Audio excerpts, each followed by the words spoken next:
Hi there, this is Mrs McTaggart, and in this video we are going to be looking at the National 5 topic of algebraic fractions.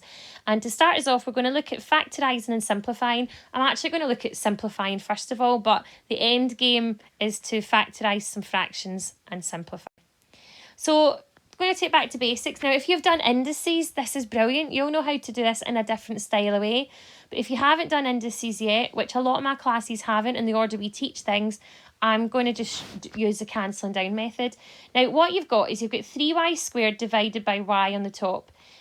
A really simple way of thinking this, and that really helps some poorer pupils that are really struggling, is y squared is technically y times y. And if you look at it like this, what you can then do is, I can cancel a y at the top and a y at the bottom, and you're left with 3y. So that's what's happening on that one. If you've done indices, you know all about the subtracting the powers. 2 take away 1 is 1, so I'm left with y to the power 1. So we're cancelling down. You should also just know that y squared divided by y goes back to y, because y squared came from y times y. Similarly on the next one, we can cancel out the y's here. So there's a y top and bottom that can go. The 8 and the 4 also simplify. 8 divided by 4 is simply 2. So I'm left with a 2 and an x in this one. So the answer here is just 2x. All right. Now, remember, these are algebra x's. The font I'm using is giving them looking like time signs. Apologies for that bad choice of letters. On my third one, I've got 6x squared y over 2xy. So let's look and see some cancelling. Well, the 6 divided by 2 is just 3. I can cancel out the y's. And then if you've got an x squared and an x, well, I can cancel the x with one of the x's up there. So actually that squared's going to go. And it leaves me with just a 3x. Remember, if you're really struggling, you could write it as xxy over xy. Score out. And you can clearly see that there's an x left for that one. Now in this one, it's just, don't be put off by the brackets. Another way of thinking of this one is, well, x plus 1 all squared is 2 brackets. So I've got x plus 1, x plus 1. And the same way in the previous example, the way I cancel down the y's, if I've got a matching bracket top and a matching bracket on the bottom, I can just cancel them out, which leaves me with x plus 1. And that can be written with or without the bracket there. Okay? Now, that's the important one, because that's what's going to happen when we start to factorise. Okay, 2 more. So this is a bit like the last one. Without me writing it all out, I've got 1 bracket in the top, and cubed would mean I would have 3 brackets in the top and bottom. So it's a bit like having a bracket and then 3 brackets in the bottom, but I'm going to use B for short. So I can score out the one in the top, and I can score out one of the ones in the bottom. So I'm left with, let's start with the bottom first, because that's the easy bit. I'm left with 2 brackets. So I'm left with 3y plus 2 all squared. And it looks like there's nothing on the top, but remember in maths, if there's nothing in front of the letter, there's always that sneaky wee number 1, which we never write. And there should still be something on the top. So if there's something on the bottom of the fraction, well, there has to be something on the top, and it is just number 1. On my last one, well, this is already looking in fully factorised form. This one is just a case of scoring out the brackets that match, x minus 9, and you're left with x plus 9, with or without the brackets. So that's me done this simplifying part. Now we're going to practice some factorising, and what happens when we factorise is it starts to look like example 6, and then we can cancel down in this same fashion. So a good wee bit of revision of factorising again. Remember, first port of call is look, is there a common factor? Check, is there a difference of 2 squares? And trinomials are pretty obvious because they've got 3 things. Now heads up, the way I'm going to factorise my trinomials, or the harder ones, may not be the way you're taught in class, okay? But you should be able to work around that. Now on this first one, now actually these examples in the exam would probably lead you into it and maybe say factorise, or factorise and simplify, or maybe just catch you out and say simplify. So we're going to check the top line. That has a common factor of 2. So I'm going to write that as 2 bracket p plus 3 all over 10. Then if you look at the 2 and the 10, they can simplify there, both in your 2 times table.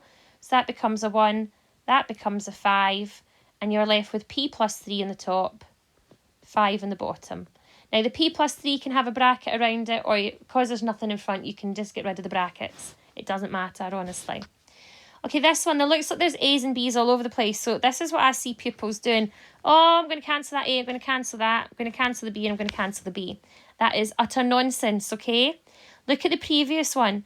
I cancelled things down when they were a product on the top. So two things multiplying, I could cancel one of the bits on the top and the bottom. There is nothing here multiplying. You've got two separate terms top, two separate terms bottom. I can't just cancel down. Okay, so ignore those lines I just drew in there. They are wrong. What we need to do is factorise first. Now, in the top line, I'm hoping if a common factor of A is jumping out at you, leaving you with A minus B. And on the bottom line, a 3 is in common, leaving you with an A minus B in the brackets. Now I can cancel because I've got the product of two things, the product of two things, so I can cancel there. So I'm left with simply A over 3 for this one. So this is us into the slightly maybe harder than exam ones. They would probably put a common factor with a trinomial or a common factor with a difference of two squares to make it probably the hardest going. So on this top one, that's going to go into two brackets. We're looking for numbers that multiply to 5 and add to 6. And I've kept it nice and simple.